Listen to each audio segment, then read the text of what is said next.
Hi, in this video I'll show you how to use report filtering by learner properties. This feature helps you segment report data, quickly find specific learner groups, and gain more accurate insights.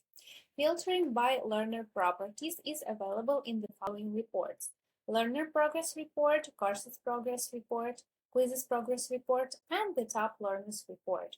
In the Filter panel, you will find two additional sections: Custom Properties and System Properties.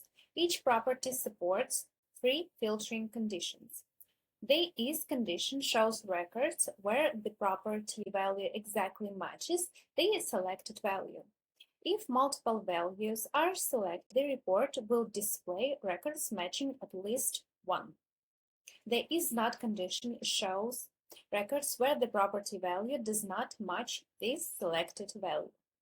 The is unknown condition shows only records where the property value is missing or has.